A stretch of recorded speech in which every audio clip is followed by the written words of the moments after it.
From the caves of the Crab Conspiracy to the stars of the Crab Nebula, I bring you the Decapod.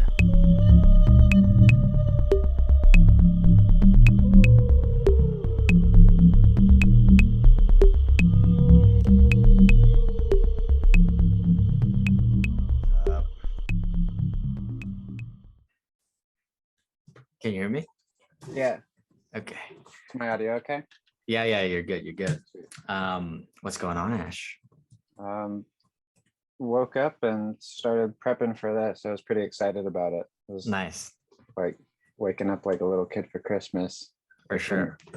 Sleep in as long as I thought I would. Is it early? Do you usually wake up at this time? It's like 10, right? 10 a.m. I usually wake up starting around now. Okay, nice. Lately, I've been waking up at about 9. Because I started going to bed earlier, which is a good thing. Yeah. Maintained that schedule that I had through COVID, where I'd like stay up until 5 to do crab gym. I know. And then go to bed. Yeah, that's right. I remember you would do that. You're insane. Anyways, I wanted to have you here to talk about books. In the last Decapod, we did toy collecting and a toy tour with Joran, King Crab, and I don't really plan this stuff out, but I figured we do a couple Decapods about collecting, after that first one. So we got you, Ash, aka Viral Crab, aka Torpid Urchin, the young legend, here for us to show some books off. So yeah, first thing I want to ask is why, like, you've always had such a great collection of art books and comics and everything. I mean, you work at a comic book store, but why do you like collecting books? I'd say a big part of it comes with being at the comic store. Having worked there for 5 or 6 years now,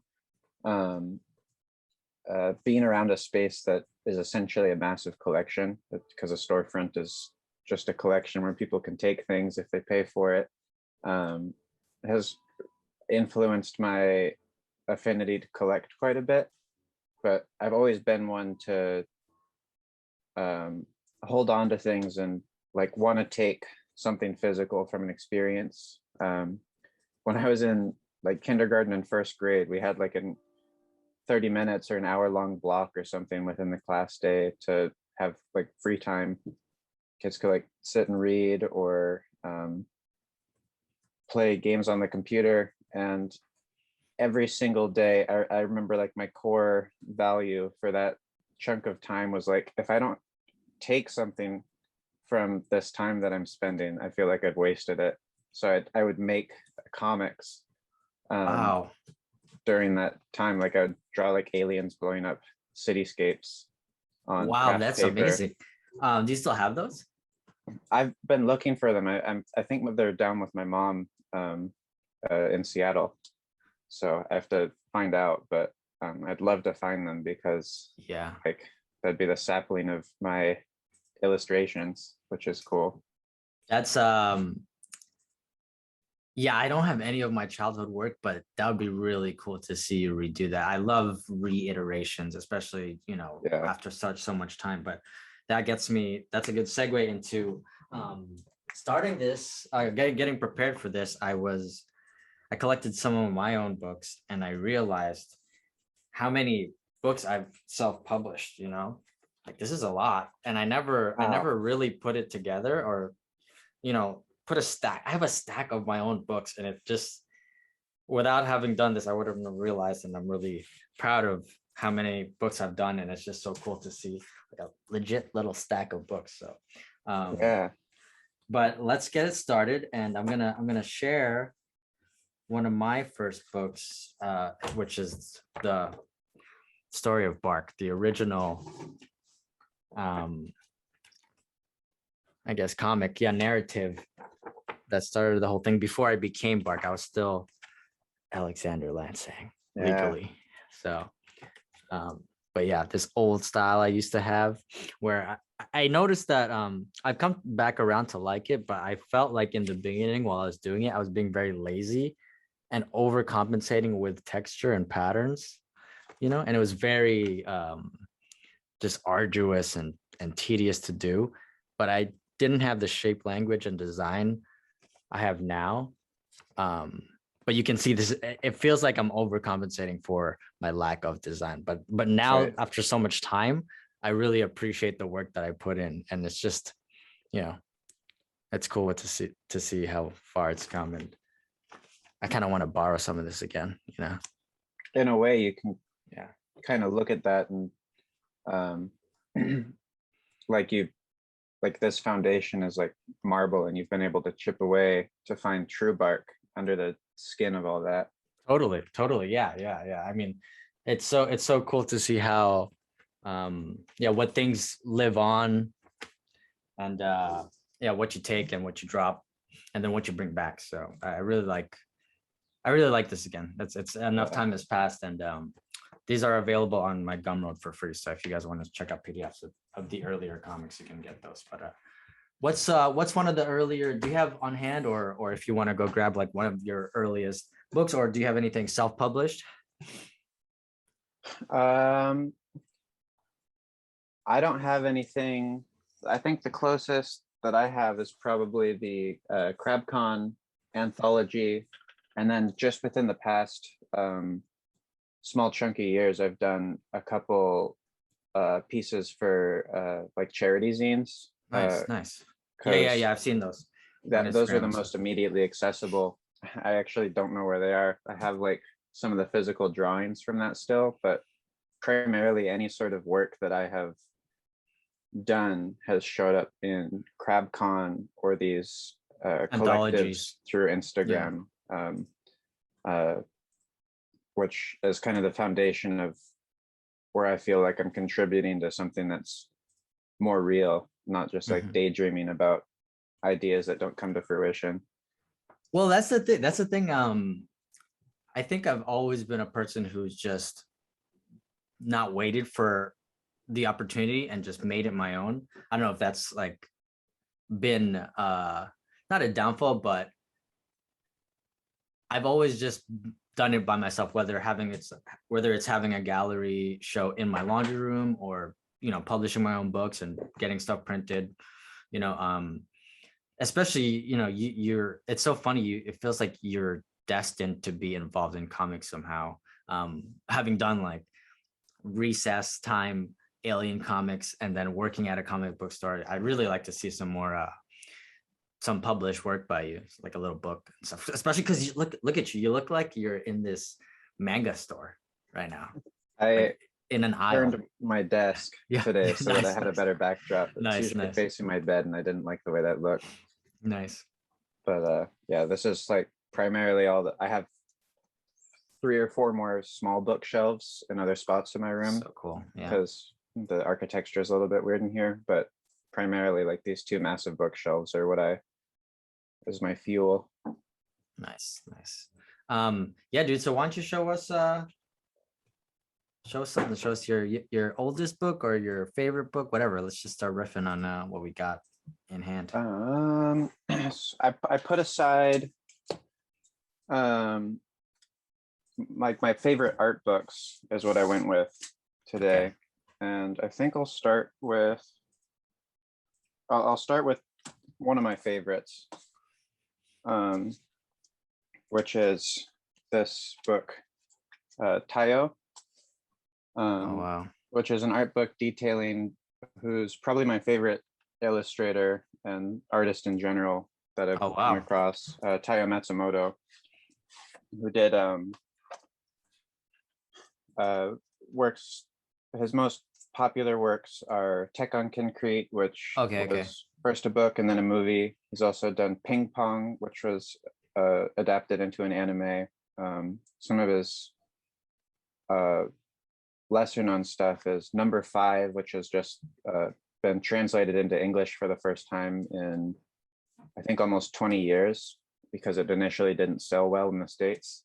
Yeah, I've got that right there.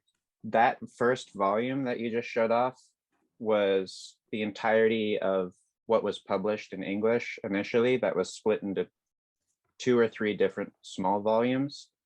After that, they stopped publishing it because the English readers did not care for it. And now that he's picked up some interest, one of his newer books, Cats of the Louvre, has taken a ton of attention from online viewers, and because of that, his work is getting published again. This is the second. You take this like cardboard slipcase off of it, and what's so special about Matsumoto's work to me is he excels in that shape language and simplicity that you talked about crafting through maybe some frustration with the story of BARC. He's also excels in a variety of styles. He goes from the painterly sort of chunky style to these. That's funny. I just pulled that up. I just pulled that exact page up randomly. Yeah. Weird coincidence. And there's something that's like very tender and emotional about every single thing that he draws that really resonates with me. So especially as of late, he's been the artist that really fuels my creative. Wow, that's beautiful. juice. Yes, my first encounter with Tayo is Tech on Concrete, but watching the movie, I later got the book. But what I love about him is his organic line and the way he does. One of my favorite things that I try to learn from him is how he does the cityscapes. Too. I love that. And Tech on Concrete, there's a bunch of little panels with random cityscapes that are such well designed and has cool little tricks that work. Wow. Yeah. He's almost a chameleon, in my opinion, with the way that his style varies. Like here's a town in a valley to build off of. Oh yeah, exactly. You know, the perspectives aren't accurate. It's warped, and I love it. I take a lot from his work for sure. Yeah.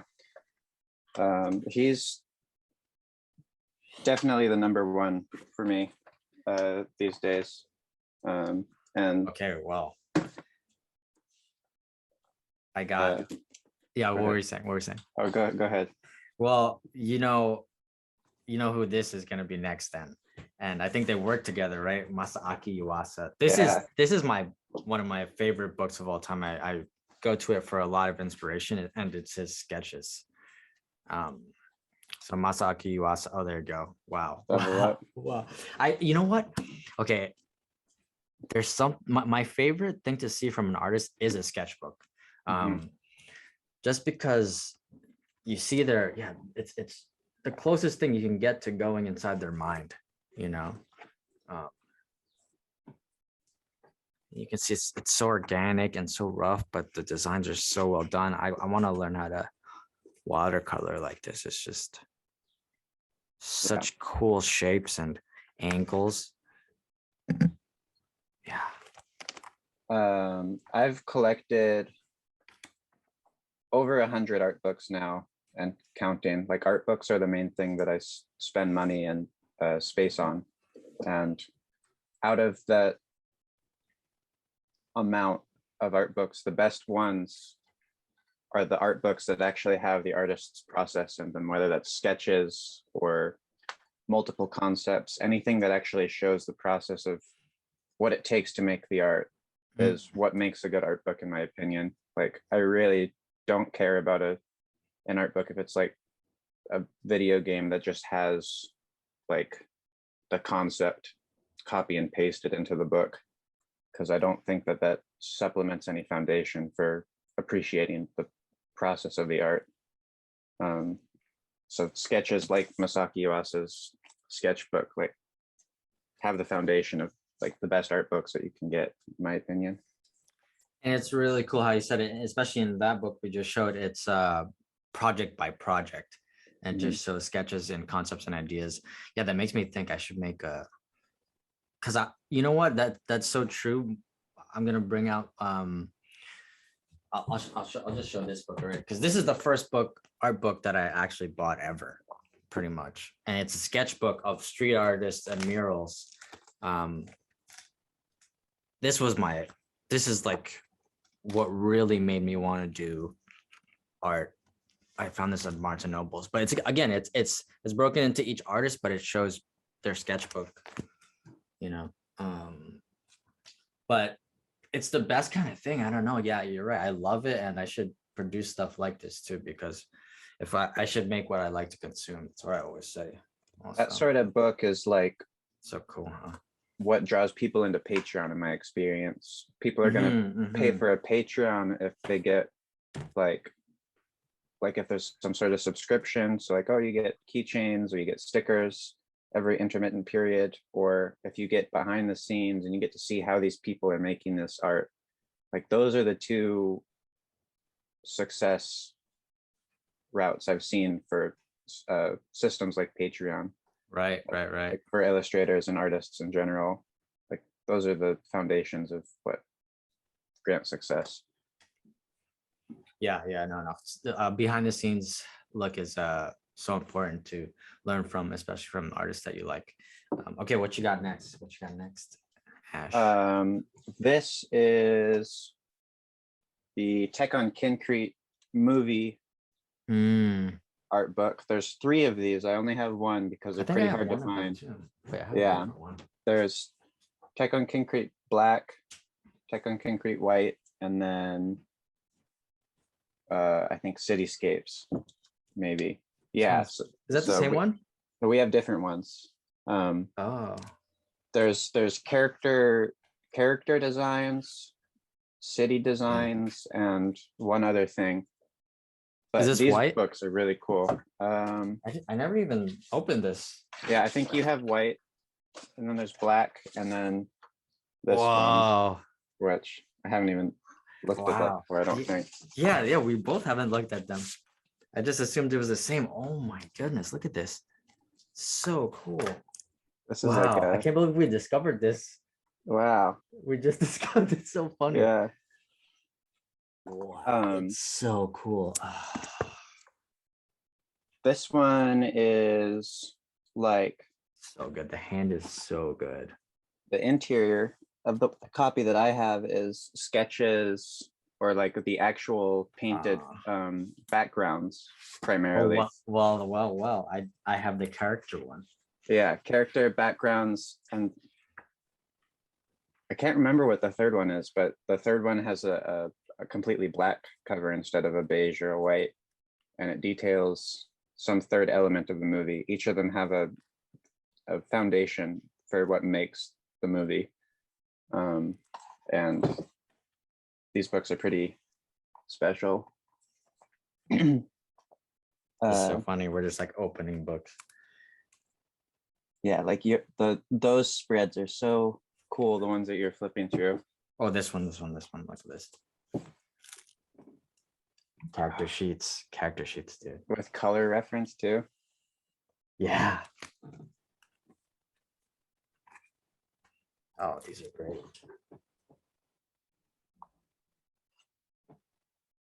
I wonder if this one has more concept or if it's primarily. Oh wow, they even have these guys. I imagine that the third one is maybe storyboards. Yeah, these have some storyboards in it. These are storyboards. Well, they're more fleshed out, I'd say, actually. But yeah.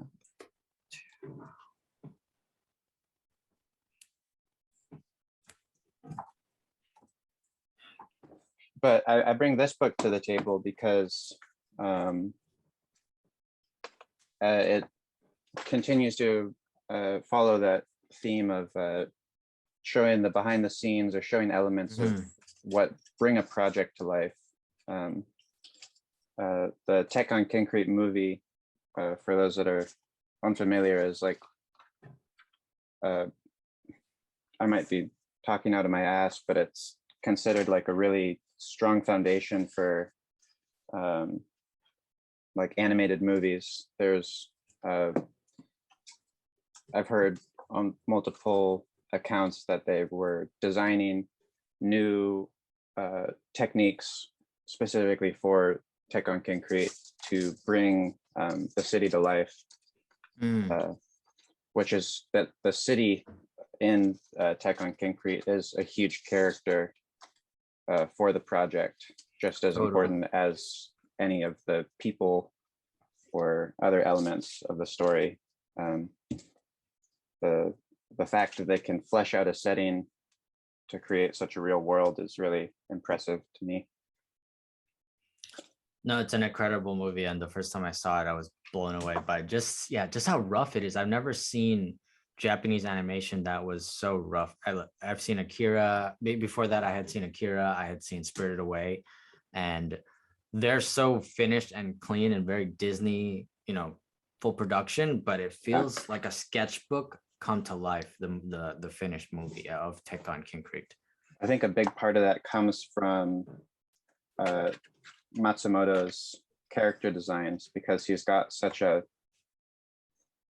and I don't mean this in a pandering way, but he has a really childlike quality to his illustration and his designs. Like a lot of his line work wavers, but he still has confidence within that. So he's able to flesh out a real character. That's something I've been trying to work out in my work for a long time, breaking it down and trying to make it more organic, I like to say, in the line and the shape design, and back to what I was saying about the patterns, it's like I was compensating for my lack there of shape design. But I've come a long way in being confident and not having to overcompensate with patterns and just making cool shapes after accumulating so much language, so okay, so from there I'm gonna go Otomo Katsuhiro, which I have 2 books that are these are treasures. We're sharing treasures right now. I also want to talk about how often I look at these books. I rarely look at these books, honestly. There'll be a couple times a year. Yeah, I'm weird with books. I think we've talked about this, Ash, but I'm weird with books in the sense that I like collecting them and having them more than actually reading them when I get them.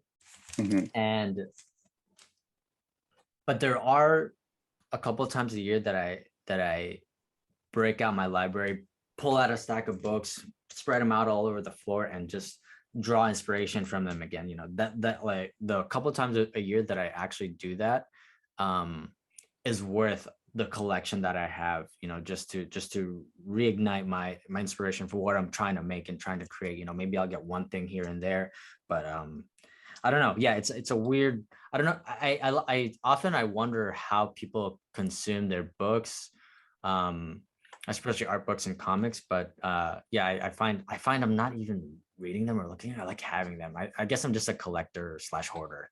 You know?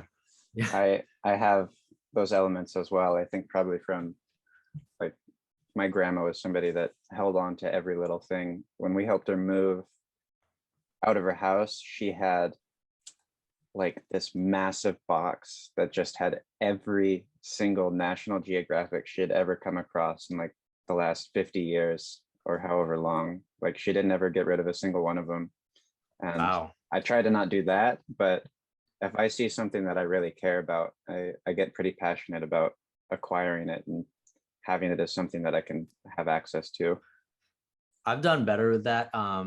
Jordan said something really good in the last Decapod, and he said that the difference between a collector and a hoarder is one that sells and gets rid of stuff, which I think is kind of a blown out. It's like we're hoarders. I think we're just hoarders, whatever gets you to bed at night. But I think I love collecting things and decorating and creating a nest. I love to, I've always loved the feeling of when I was a kid, we had this closet that I would build a fort out of, you know. I was like really big into building forts, and I would put my GameCube in there, all these pillows and, you know, my toys. I like decorated a little fucking pillow fort, blanket fort. But yeah, I love collecting things, and I'm a hoarder. Yeah. Okay. But okay, so this is Kaba. I think this is this is the first Kaba one. I'll just go through this one, but look at this beautiful sleeve, you know. Wow.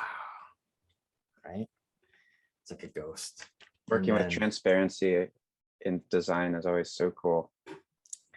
And then this cover, I love the design of this book, but the image they chose is so good. I think I'm only thinking about this now, but you know, this hippo staring at you, you know, there's something about direct eye contact in illustrations that I'm taking away from this right now as I explain it. Also the water patterns, and just like a hippo living in his apartment underwater or house or whatever. But yeah, let me pull up. And so this is the creator of Akira, right? Yeah. I better not slip up. But this is a collection of his illustrations. Wow, look at that crazy face. He is, in my opinion, and this is probably a pretty common opinion, but like the master of comics. I haven't seen any other work that's as consistent as his. You say master, and you know what's funny is that I have a shelf dedicated to the masters, right? My masters of illustration or whatever. I have a separate Japanese shelf, but he's absolutely a master. And just riffing off of that, something that I noticed in his work is that he uses the same character. Is that Canada? It's Canada, right? Yeah, that face looks similar. Or they just look like Asians. Maybe it's him, or it looks like the same Asian dude. But I like that some illustrators have a cast of characters that they reuse in their illustrations. Weirdly enough. Oh, it is. It's exactly Canada. Right? Yeah. Yeah, that totally is.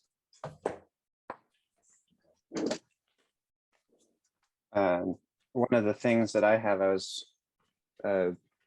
my very generous boss and close friend gave me this comic Domu, which is his this is Otomo's manga that precedes Akira. It's the book that he made right before he started making Akira. Oh, wow. And there's a lot of elements in this book that you can kind of see as foundation, and it's also just an exemplary work that proves his skill and his dedication to his craft. But yeah, his build, another person who does insane cityscapes, but this Otomo does it in a way that my hands would fall off, you know. Yeah. Taiyo does it in a way that's fun, that seems more fun to draw. I think he's a masochist at this point. Yeah, you know? He's a masochist, and it's so calculated, and in a way it's mathematical, his totally. Approach to things. Like one of the things that kind of enchanted me before I read Akira, that the person who gifted this to me, my boss Jeff, he talked to me about Akira and told me how you can look at a window breaking and you can put that window back together because he's so meticulous. That's a great explanation. Yeah, it's very precise. It's very precise and realistic, yet in his style, right? I guess it's as close as you can come to real at the border of anime, right? Yeah. Would you say that? I'd say so. And it's really, you have to be artistically inclined for that. You can't you have to be all of those details. Yeah, you're right. This guy is very skilled. I'd say he's one of the more skilled than Taiyo. I think Taiyo has good design, but Otomo, look, who the fuck am I, right? But I mean, it's just so precise.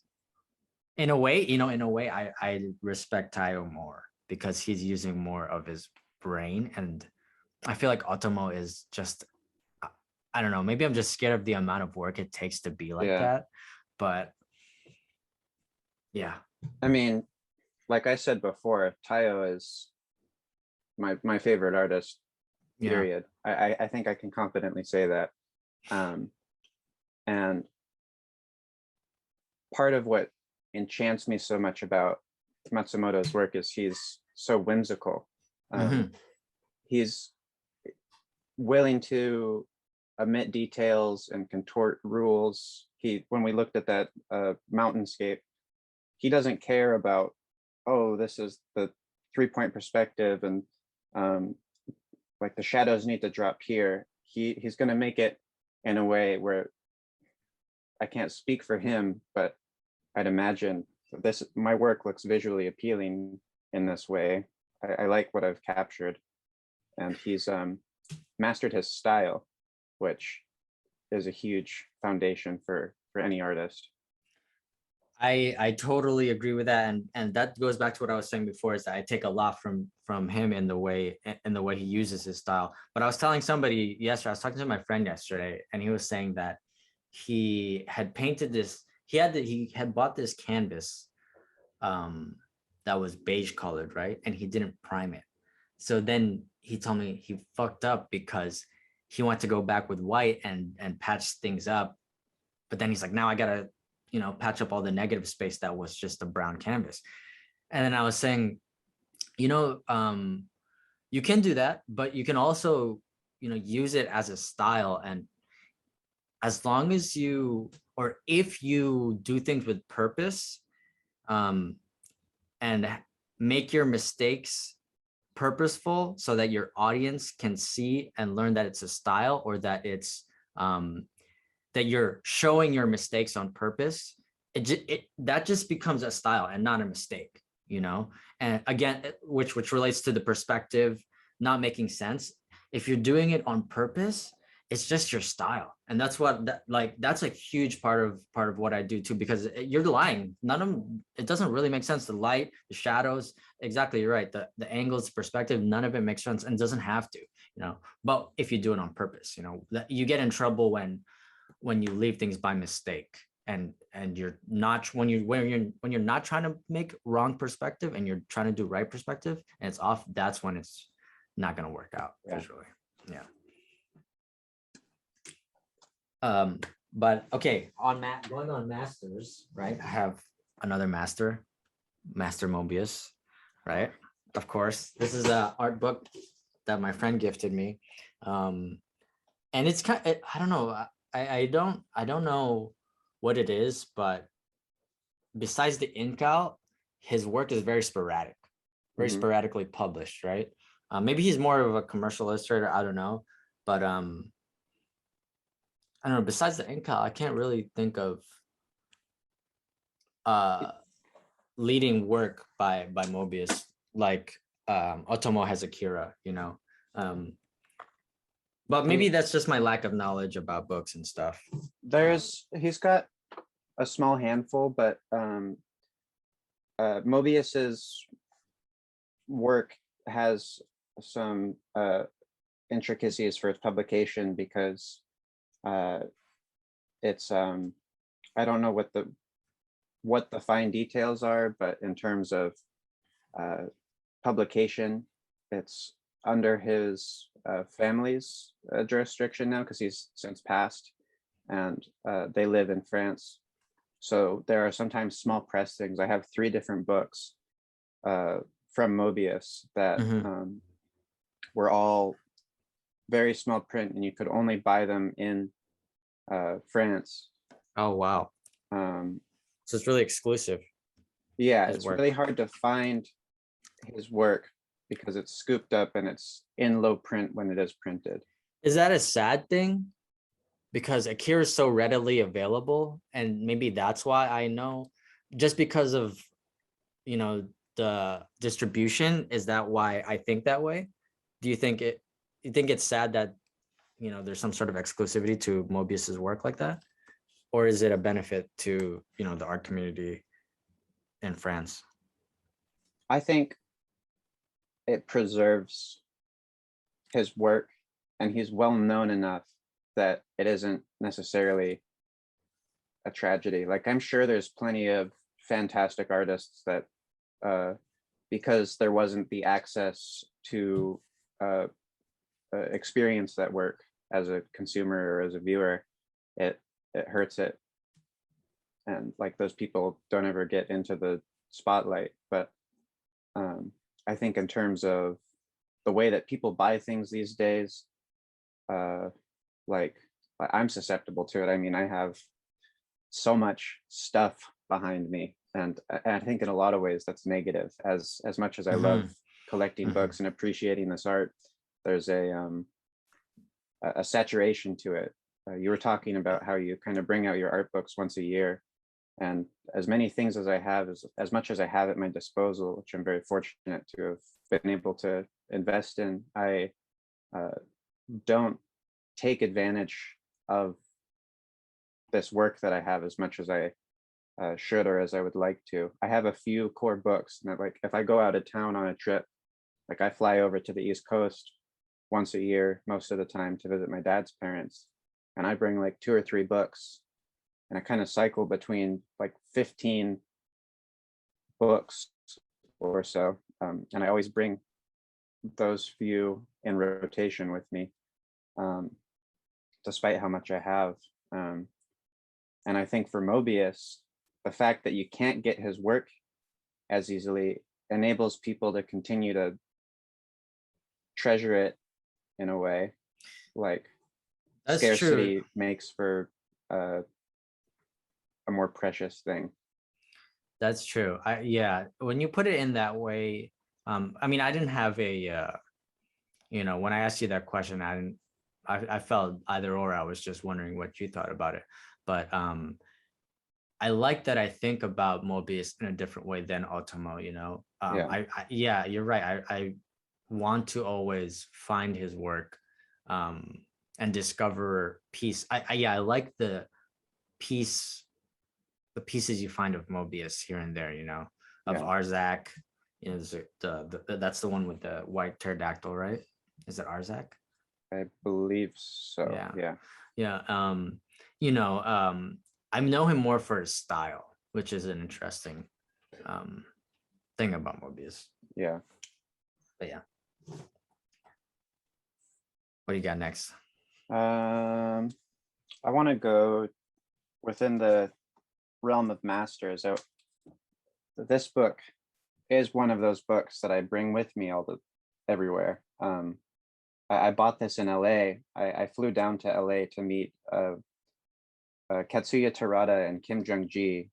Kim Jung-ji is South Korean, Katsuya Terada is Japanese, and they're 2 of the most popular and most commended illustrators right now. I might be wrong in saying that, but I'd like to think so, considering the way people observe their work.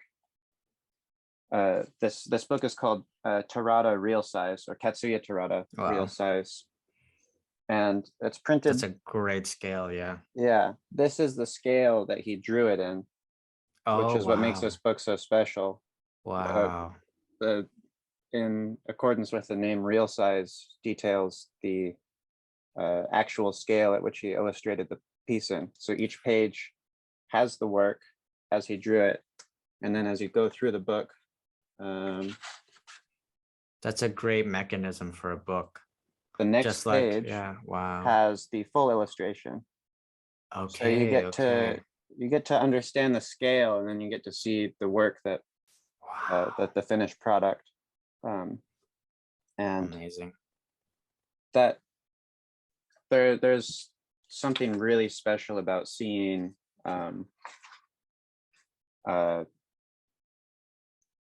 illustrations in person, like going to a museum and seeing real art. Totally. And I think this is the closest thing to being able to go to a gallery or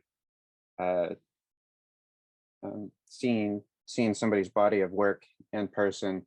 Like, this is the next best thing to understand that scale and also get the full picture. So this is one of my favorite books that I own because it's so unique in its presentation and execution. And then there's some details of like pictures of when he's working on these pieces as well. It's great. So yeah, it's like a documentary. Yeah.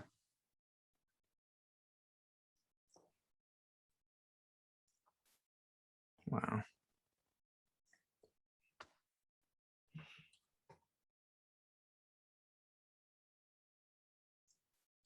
Yeah, I haven't gotten too much into Kim Jung-gi. I see a lot of his work on the internet.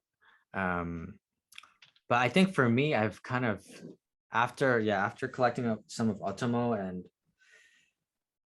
Taiyo and Masaaki Yuasa, I feel like I've had enough Japanese books in my collection, you know. Yeah. And I also have the Dragon Ball guy. Is it Akira? Is Akira Toriyama? Yeah. Akira Toriyama. Yeah. Then I have some Initial D stuff too. This is Kim Jung-gi, in case Wow. anybody watching isn't as familiar. And the spectacle of Kim Jung-gi's work is his capability to work with a blank canvas and jump straight in. He like Dalton, huh? Yeah, like Dalton. Free drawing and working like he's got the scaffolding of a pencil sketch or perspective lines without actually having that available. He's somebody that the scale and like astounding element of his work is put into perspective if you like watch YouTube videos. Yeah, or I've see seen him working live. I think that lends itself to appreciating his work more than just looking at cool dragon illustrations. Zoom into that dragon. Can you on that right page of yours? Yeah, right page. I like that dragon. Yeah. Cool. Yeah. Yeah, I'd say a lot of the work that I have is Japanese, like a lot of the art books and like this entire shelf right here is also manga. That's my favorite thing that I sell at my store. I'm the person that orders all of our manga for the store. Cool. So I'm a bit biased in that sense. Okay, so my last Japanese book is not mangaka like we've been showing, right? Well, not really. I mean, we showed Korean and whatever, but this is again Japanese from Takashi Murakami. Do you know Takashi Murakami? Yes, I love Murakami. So this is one of my idols in terms of making art in general. He has this style called super flat, and he's very commercialized in the way of making a lot of merch and a lot of different products. I just love the art form of that, but I got it signed from him. Wow. When I went to an opening, he was there and got swarmed, but my friend with his long arms reached over and got him to sign it. So this is a very this is a very special book. And it's soft. It's such a cool, what I want you guys to see too is all these different book covers. Such cool design. Book covers are so important to me, and there's so much cool stuff you can do. But this is just a collection of his work. Wow, look at that. That's one of my dreams. BARC at the Macy's Day Parade. Wow, that would be amazing. Yeah. That's a thing that I'm super fond of is the process of bookbinding and the way that quality books are made. There's something really special about how much variety there is in that. I mean, just between the books that we've gone through today, they've all been different scales, and the Katsuya Terada real size has an accordion bind. if you take off the dust jacket, it's got this weird sort of. Whoa! It's not just glued. 2 cardboard pieces, right? Yeah, it's 2 cardboard pieces, and also I suppose this is worth showing. Oh yeah. Exterior is like a sketch page or a full-scale illustration rather, and I think it connects. Yeah. Oh wow, insane. That's beautiful. Yeah, I want to talk about that too. Is, you know, like I said, I have a lot of self-published books, right? And a lot of them are printed, but I started out printed with, you know, publisher services online, but I started out binding my own books too. This is a book that I made. This is called BARC Labs, but I wanted to do a specialty cover where it looks like a folder. But this is just stapled in the back. This is a smaller book too, but you can just make one-off books, you know. I talked about this in the end of the last Decapod, but a way that I stopped, I had to stop collecting books and toys and stuff, and the way I'm doing it now is I'm trying to replace all of the things with things that I've made, whether it's toys or books or anything, you know. So I want to just, that's one of my big goals, was to fill up my toy case with my own toys and switch them out. And I think that's a good goal to have, is to replace the things that you consume with stuff that you've made in terms of an artist, you know, and trying to create things. So that's what I want to talk about too. What you got next, Ash? Next I have, okay, I'll do, just because we've been on a streak, this is my last Japanese illustrator. Okay. Yeah. Hugh Hayashida. Mud and Sludge. Yeah. Yeah, she is she stands apart her from name. Wow. Anybody that I've like any other illustrator that I've fallen in love with. Stylistically, she stands apart from. Is the creator of Dorohedoro? Dorohedoro, Dyed Dark, and I think she's... she might have one other. Wow. Like if you look where my finger is, yeah, she did 23 volumes of a manga. Dorohedoro is that manga. 23 volumes is like almost 400 chapters, I think, something like that. She went ballistic, and her style is incredibly unique. It's she plays with textures a lot. Yeah. And I was introduced to her so late. I only started seeing her work through the anime on Netflix of Dorohedoro. Yeah, I started reading it right before the anime got announced. I think so maybe cool. Dalton had shown Dorohedoro to me or something like that, but it really is a bridge from horror style illustration. I feel, you know, it's really I don't like too much horror, but there's an element of horror in her work. Am I wrong, do you think? No, not at all. Yeah. She plays with body horror a lot in her storytelling, and there's something unnerving about her work as a whole. Totally, but I think with horror, a lot of times I'm not privy to it, and I don't I'm not attracted to it too much. But with her work, there's an element of cool, you know, and I think cool is an underrated word in itself, but although it is horror, I want to be in that world, you know. It's also punk, very punk too. Yeah, it totally is. It's punk and it's grimy, and it's like horror punk. I don't know if I said the name of this book yet. It's called Mud and Sludge.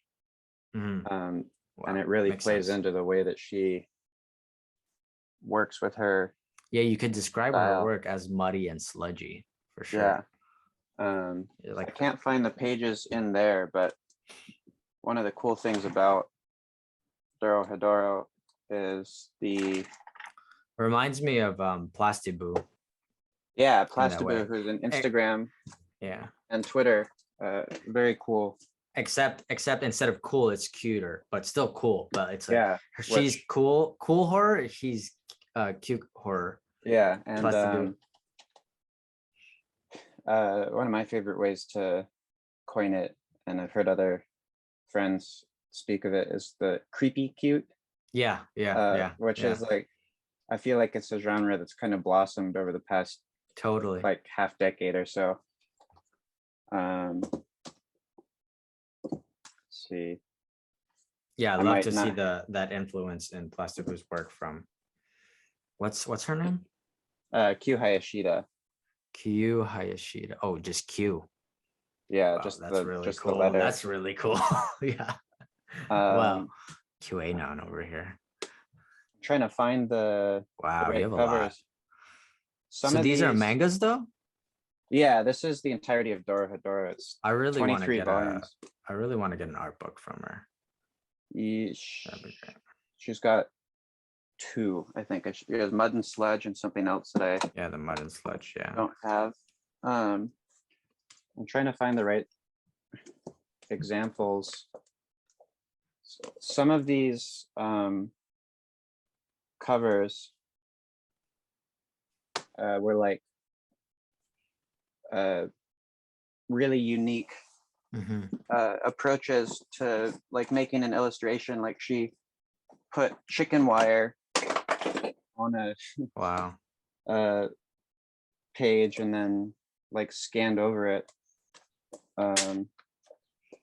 Yeah. Okay, So here cool. so I finally found one. Like, I'm pretty sure this is actually fabric.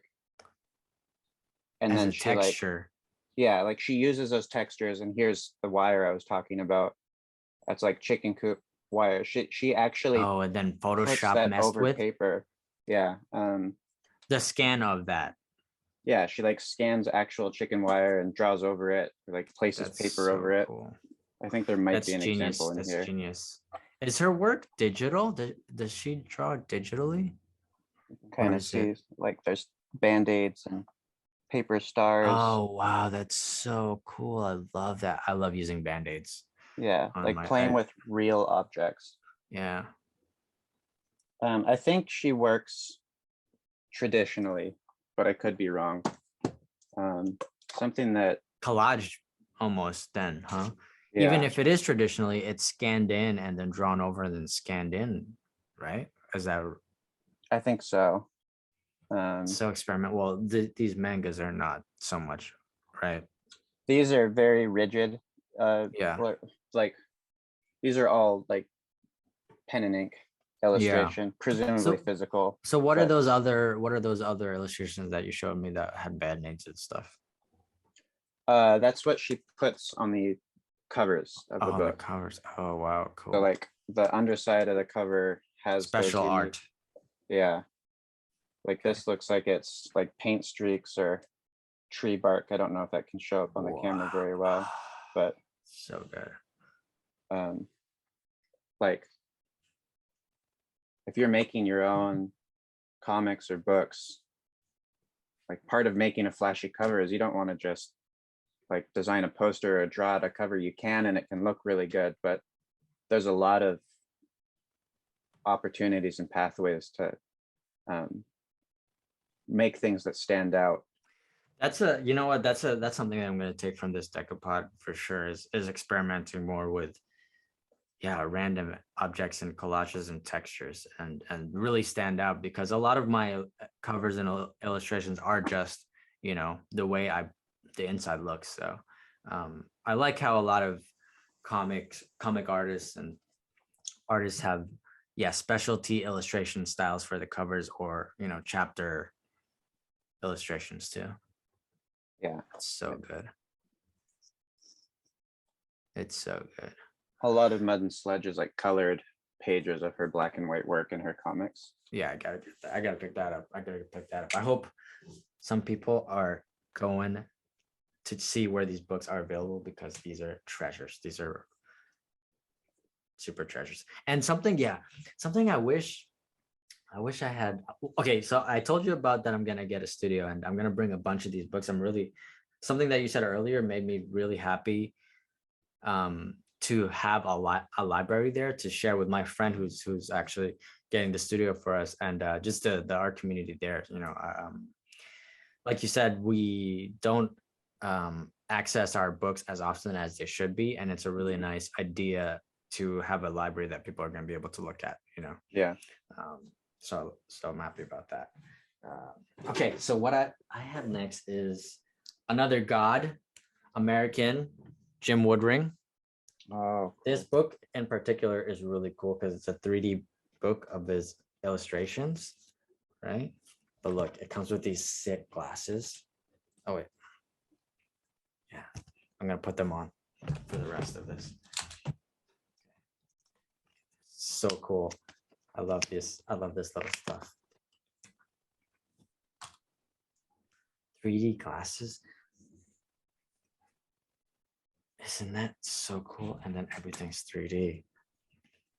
I wonder if I put it to the camera.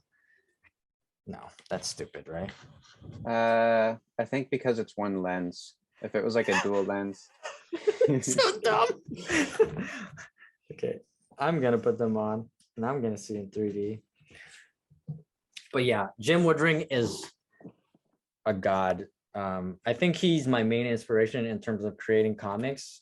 If you this book isn't his normal template for creating comics. I have one here, but he does 6-panel. Yeah. And with these amazing, beautiful, and he's definitely my inspiration for Story of BARC and how I started, because he does such great pattern design, but he's an amazingly skilled draftsman. And look at that. Look at the line work there. I mean, it just reminds me of medieval artwork. Like classic lithography, I think. Look at this. Yeah, insane. I love like those classic Renaissance era, or not Renaissance, but like those medieval. Let me bring it out. Give me a second. Show something. Do you have any Jim Woodring? I don't have any Woodring, but you pulling out those 3D glasses made me think of it. Pull it out. I'll be right back.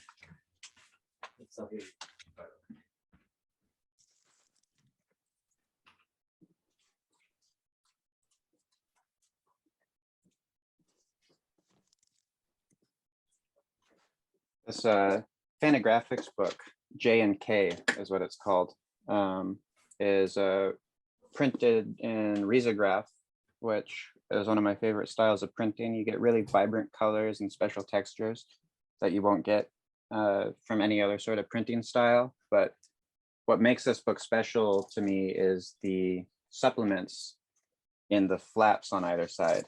Well, oh yeah, you showed this in one of the CRABCon meetings. Yeah, it comes with a single on one side. You can play this on a record player.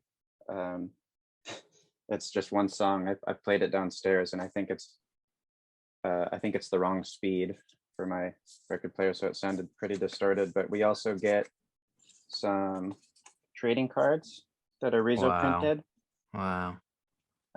We get some stickers that I've yet to take off, and then you get a little zine that is a comic that the characters read in the book. Like, oh, that's genius. It's part of the world. I love that.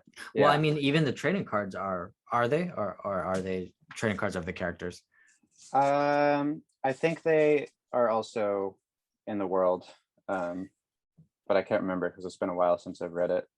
That's another huge part of my work personally is I actually used to describe my on my website used to be a description that I'm transporting artifacts from the BARC dimension into our reality, which is exactly that. That's a comic that comes from the imaginary world of that artist. So I love that. That's amazing. Yeah, it's really, really well executed.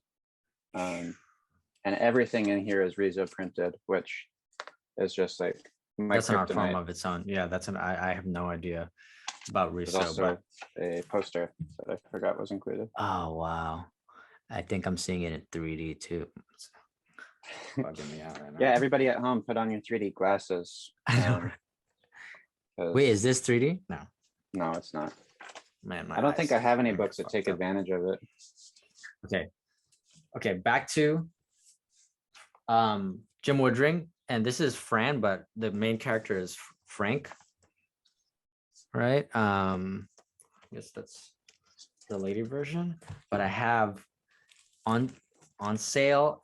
He had on sale originals, so I have original pencils and inks of his work, and I actually went to go search for it in the comic, and I was able to find the panel in between the ones that he actually chose. So these were just, you know, ones that didn't work, but I saw exactly where the story would have put these. And the reason, you know, I have this tape on is that it was the original tape that was connected to the cardboard. I literally just have it taped up in my other room. But I should get these. I have to get it framed one of these days. But this is, I don't know. There's something about having these from such a and they were not that expensive. I think this was like, I mean, you know, it's expensive in terms of just a piece of paper, but it was about probably $200, you know, for original art, for an original artwork from Jim Woodring, who was global, international, like amazing illustrator, you know. Yeah. This is just such a power piece that oozes, and I drink that juice. Yeah, drink that juice. Yeah. Okay, these are gone. That's Jim Woodring's done, and I'm done with those. Again, oh wow, look at this. Let me just show this off. Wow, beautiful. Yeah. So good. All right, Ash, do you have anything else? Yes. Sure.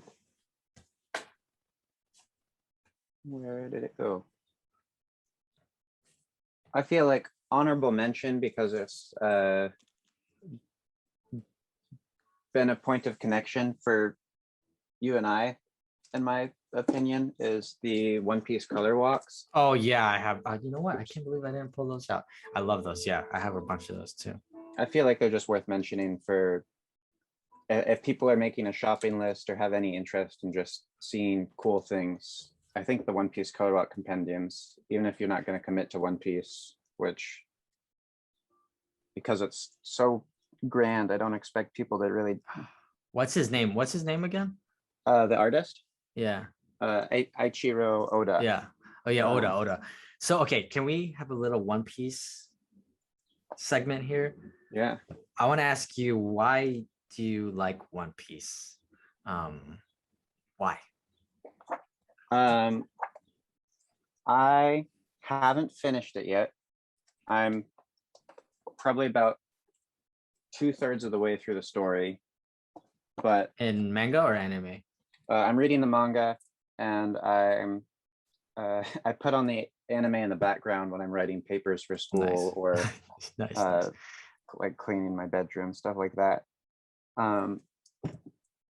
What's captured me for this book is the fact that this guy has been releasing weekly chapters for a comic for the past like 25 years or some. It's the longest running, right? Currently. Yeah, I believe so. And the fact that that is the case was enough to pull me in. I kind of bought the first volume. It sounds stupid, but I bought the first volume as a bit of a joke. I was like, oh, I'll read One Piece, but not really, because it's so long. But I started reading it during the pandemic when everything was locked down. So I spent most of my time alone in my room for like a year and a half or however long.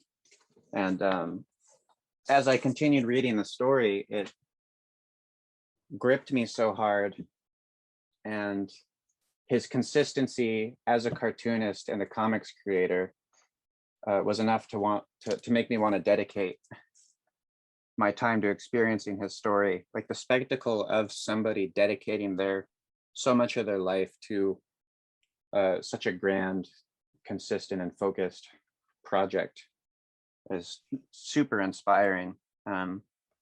And as I've read the comic, it's become like a really consistent, comforting thing. Like I can go to One Piece and those characters are going to be there and be something to enjoy regardless of whatever else might be going on in life.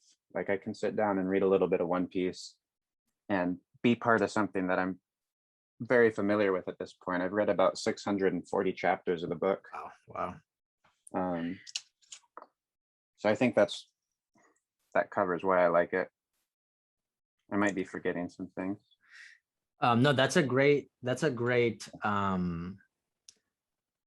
reason why, you know, you're into it and you got into it initially. You know, I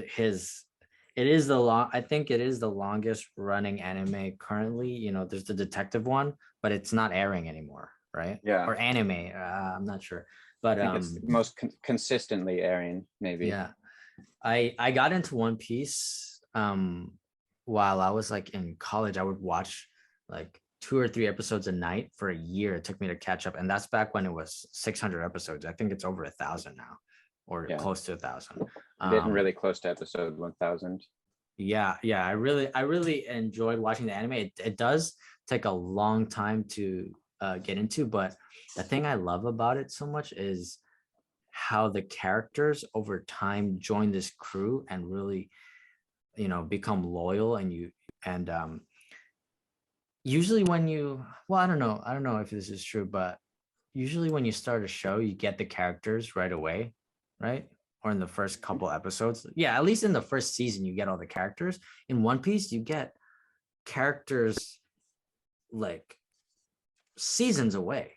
You get main characters, you know, new main characters that are on this crew of pirates, you know. So One Piece is about pirates. And also, it's so interesting because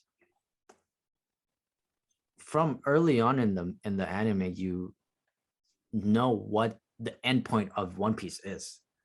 It's to find the One Piece, which is a special treasure by the greatest pirate ever, right? So this whole time, you know how it ends, but you don't know all the details about how it ends. So there's something weird about that too, is about knowing what's going to happen in the end, you know, is that, you know, becomes the greatest pirate and finds the One Piece.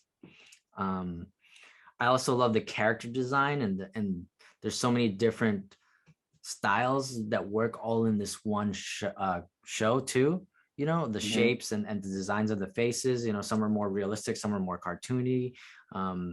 There's just so much life and character to it. I love how they come so close to failing, and sometimes they do fail a lot, and they just overcome. And then it's like one of the things that just like makes me like, sometimes I cry when they defeat this boss after failing and failing and failing. All the anime designs, I mean the animal designs are so cool. And yeah, there's I don't even know if it's true anymore, but somebody told me that there's this kid that was dying of some sort of brain cancer or something, and his dying wish was to know how One Piece ended, and Oda came and whispered in his ear, and then he died. It sounds like total bullshit now that I'm saying it, but I feel like I've heard that before, but I don't know the validity or not. Like, well, I like to believe it because I'd love to think that's true. Yeah, because he knows how it's gonna end, but and then how vast it is. He goes to what happens in the anime is they're traveling towards this One Piece, this island that has the One Piece treasure on it, created by Gol D. Roger. Which is the greatest pirate ever. This is so but they go to each island and it's themed in different ways, and the characters and the enemies are themed in different ways. And there's all these politics in the world also, and all these characters coming back from the past, from the beginning of the show, you know, and they're standalone. So like, even if you haven't learned about them in the past and you come into them, they're still strong characters that seem like they have a lot of depth, you know. I don't know, I just love the world that it's creating, even down to the powers of creating these devil fruits, right? You eat a devil fruit, then you lose your ability to swim as a pirate, you know, out in the middle of the ocean. But so you have this heavy weakness, but you get this crazy power, and they all have different powers when you eat a devil fruit and it tastes nasty. You know, I don't know. It's just such great lore in that world, you know. It's going back to how you said we know how it ends. Because I'm so far behind, I started reading, I've been reading it for 2 years now, because I started not this last April, but the one before. So as of this month, I'll have been reading One Piece for 2 years. I've gotten so many spoilers and like people just talking about things that happen in the story because it's been going on for so long. And it doesn't even affect my ability to enjoy the story, because what Oda exceeds in is everything that leads up to each event and what happens, and like tightening the strength of those relationships and seeing how those characters overcome those challenges. It's the journey. It's the journey. Yeah. It's literally a journey you're going on with these pirates. Yeah. That's what makes it special to me, is his ability to create an experience that you can spend time in and go through. And you don't need to start at chapter 1. I do that because I can't start any sort of media without going from like the way the creator intended, which is to my deficit a lot of the time. But it's really well done. Throughout that journey, you explore how deep the world goes. When a show or a piece of a narrative, when a narrative goes into the politics of the world, the government is, you know, there's like a CIA, FBI of this, you know, naval government, and there's characters that are involved in different ways, and yeah, just the depth of the world is so impressive for me too. You know, it feels so real, and you feel like as the story goes on, the reputation of the Straw Hat Pirates, which is the crew of the main character, their wanted level increases, and there's posters that drop down every once in a while and newspapers that drop down after like the end of each arc. But yeah, just the level of depth is insane. Oh yeah, so well, back to what I was saying is that you feel like you're growing with this, and you feel like you're just reading about this pirate crew that's out there, you know. Yeah. And even in the world, there's fans of the Straw Hat Pirates as they gain reputation and you know, do things in the world. So you feel like you're just a civilian in that world also. Yeah, you know? You're a spectator to, because there's so much of it, it feels real in some capacity. Yeah, it's just an alternate dimension that he's created, because it's so deep. I don't think I've ever, I don't have as much knowledge about a world as I do about One Piece. Not readily available, but just through the sheer amount of episodes there are. That's not to say there's a lot of filler, and they definitely stretch it out a lot. That's the downside of One Piece, but yeah, all the different arcs and characters and depth is just such an amazing thing to learn about, you know? Yeah, I agree. Yeah, man. So what are you working on these days, Ash? You got any projects that you're working on lately? I'm gonna be 20 in October. I'm 19 right now. Wow, young legend. I joined the CRAB Con when I had just turned 17 around that time. Wow, damn. It's been 2 years. You started the November before COVID. Yes, 2019, right? Yeah, I joined that January. Right before it popped off. Yeah. My goal is to have projects that I'm working on by the time I'm 20, and I have projects lined up. Right now, the thing that I'm most consistently doing is I have a day planner. It's called a Hobonichi Teko, which is a Japanese planner with a page for every single day. And I've been drawing on each page every single day since the start of this year. So coming up on 4 months of drawing, and a lot of it's like, even if it's just a little scribble these are in the day, like the fact that I'm able to consistently be doing this stuff has been a good foundation to get back into art, because I kind of got gut punched out of it. I lost a lot of motivation when things slowed down. But as I've been doing that, I've been able to build up my ability to be excited about creating again. And I want to finish a short comic within the span of, like, within the year of being 20. So I've started doing some writing and some concept art for that. I'm trying to put more time into it. And what's it gonna be about? Do you want to share? You don't have to share. You don't have to share unless you want to keep it on the wraps.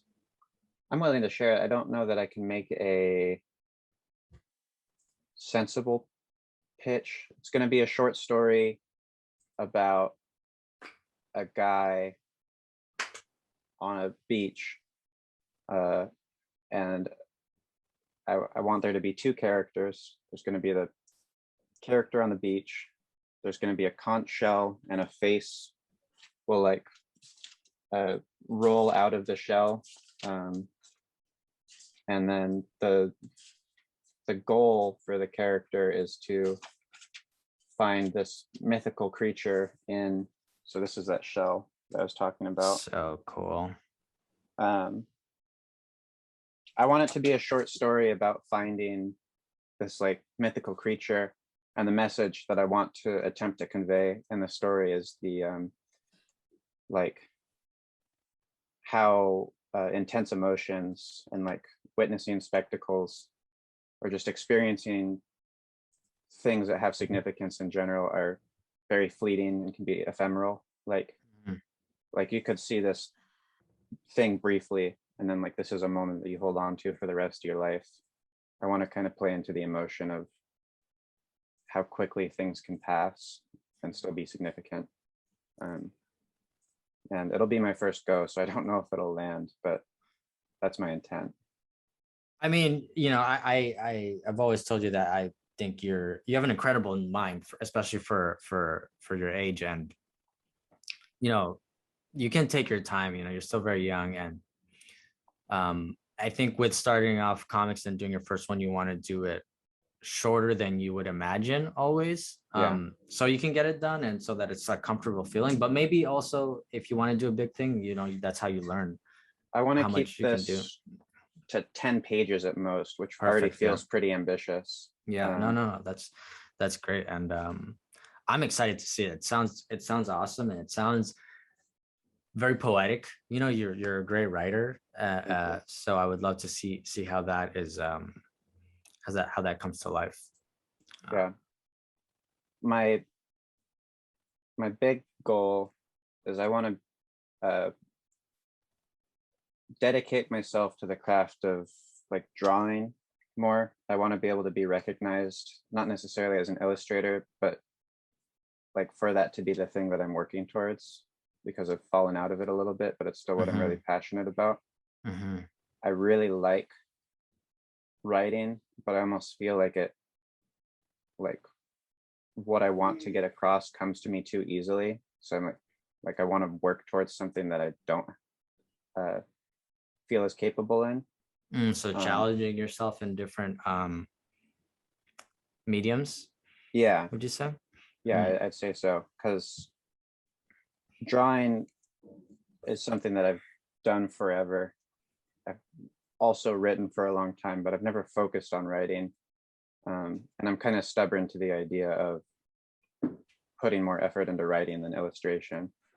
I was just talking to that. I mentioned that to Jordan also because he wants to also self-publish something and is worried about the amount of illustration he'll have to do. And I suggested doing some sort of written book with more minimal illustrations, whether it's chapter illustrations or a title type of illustration or illustration breaks. I think for you that would be amazing. I love you've done a couple excerpts for the CrabCon, and you just recently did some bars for Flannel Lewis's album. But yeah, I would love to see a little book like that, and I would love to see illustrators more confident in writing books like that. Yeah. That sounds super interesting. Yeah, I want to, like you suggest, I want to take my time on it. I definitely feel a panic of leaving like the teenager years, going into 20 years old. Feels like a big deal to me, and no. I try to put perspective into the fact that I'm still young and I have a lot of opportunity to approach different facets of life, but there's a bit of like oh shit, I'm going into my next decade and I want to make that worth my time. Definitely. And when I was 19, I started working in advertising. I was also very young when I started working, but it wasn't in what I'm doing now, so that in a way could be time wasted if you see it in a particular way. I didn't start doing illustration until I didn't take it seriously until I turned it to BARC. I was on my way there a few years before that. And 2018 is when I turned into BARC, the year of the dog, when I switched everything over to BARC. But I started illustrating more seriously a couple years before that, probably like 2014, 2015. I started doing more things, but until then I was doing a lot of graphic design, and I've learned that I'm 30 now. I've learned that all the things in your life that you go through are gonna contribute. This is from a work, I guess, in life too. All the things that you go through and the different jobs you work or whatever you do is going to influence how you create and what you create. That's your story and that's your journey, that's your path, and your greatest source of inspiration is what you do. Yeah. What happened. So do you see yourself as a comic artist, or are you more undefined right now, still trying to figure it out? Or even me, I don't have an exact definition for what I do. I just say artist, fine artist, whatever. But yeah, what's your dream project? What's your dream life? What's your dream period? I'd say there's a lack of definition. I'm definitely strongly influenced by comics and it pushes me towards comic art, but in the grand scheme of what I would like to do, I'd say it's a lot different from making comics. I'm completely infatuated with the idea of stories and storytelling. So in some capacity doing that, I've always been completely captured by animation, and the idea of creating some sort of project through animation is very enchanting. But the idea of fine art is also super cool to me. And the idea of like dedicating myself to that craft and like doing things like when we looked at Terada's Real Size, or this artist Yoshitaka Amano, who's done a lot of Final Fantasy work, and has now done like I think museum level work, like working towards those sort of goals in the long term. In the next 10 years, I've been talking about this to people in my life lately. It would be very cool to have some sort of anthology or magazine to have published a few volumes of, like some sort of magazine label. That you would direct? Yeah. Oh yeah, that's a great idea too, actually. Yeah, especially your experience in working in comics too. I love that for you too. I've seen a lot of great anthologies come through my store, and there's stuff that's heavily established, like heavy metal. There's a Fantagraphics book that's been coming out for a couple of years called Now, and it's like a lot of indie comics. But I also just like want to focus on refining my craft. Like at least every single Wednesday night, I sit down and draw for a couple hours, which is a small chunk of my time, but it's something at the moment. And like here's one thing that I love that. Yeah, I've drawn. I don't know what my like what I do and don't post on social media anymore. I've kind of lost track of that. I haven't put as much time into social media because I felt like that's great. I really respect that you've been, do this. I always say also is that like I do my art for myself first, and it really feels like that. I didn't want to say I haven't been seeing too much social media, but I see you've been working a lot, which is really cool to know that you're just grinding underground. Yeah, that I've made an effort to remove myself from social media a little bit because I began to see the effects of focusing on that and losing my ability to make art for myself, which I want to be my core value. And I recognize that I was losing sight of that and making things to be posted, and that was pretty negative for. Oh, that's such a cool character. I love that. That's so great. You This should make a was t-shirt of that. I'll get that t-shirt. Yeah. That'd be cool. That on Wednesday nights I do like a focused study where we like choose something to draw, some sort of idea. The blue and the pink that I just showed were we did color studies where we work with a specific defined palette, like shades of one color, and then work from that with a character. So I'm trying to establish those fundamentals more and develop my style again, and just like back to the roots. Yeah. Refine the craft. Yeah, one of the things I wanted to touch on was when I asked you about what you want to do, what you want to be, or trying to define what you do. I think the goal is not to find the definition or to find the definition, it's to look for the definition. At least for me, I've learned that it's really it's not about trying to figure out what you want to do. It's the journey of trying to, it's not about figuring out what you want to do. It's about trying to figure out. And through that, you just keep sharpening your blade. I started in graphic design and then eventually went into illustration. And now, those powers that I got from graphic design have sharpened into this illustrator graphic designer weapon, and I like the idea of just on the journey and exploring what you want to do next or something like that. I don't know. I just wanted to say, you don't have to define what you're doing, but the exploration of it is an interesting journey. It's as an artist. To compare it to our conversation about One Piece, it's about the journey, let the experience craft you. Totally. Yeah, Ash, anything else you want to talk about? Anything else you got to show? Or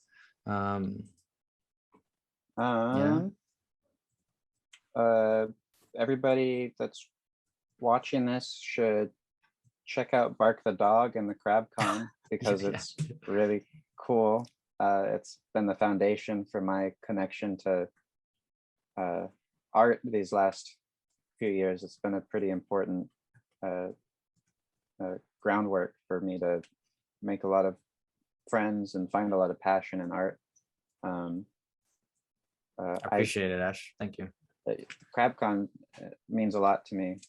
I do some illustration, primarily posting on Instagram as Torpid Urchin, is my working title. And I strongly suggest that people explore art in a lot of different facets, like support your local artists, explore art books, and read comics, like pursue the things that make you passionate, and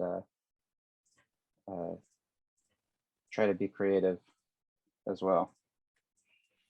That's great, Ash. Thanks for joining me on this Decapod. Like I said, I've always loved your mind, and you're such a unique character in yourself. You have a unique energy. I'm very like, and you're more chill and young, and wise. I've always really admired that in you, and even meeting you in person in the city at Forbidden Planet was really cool.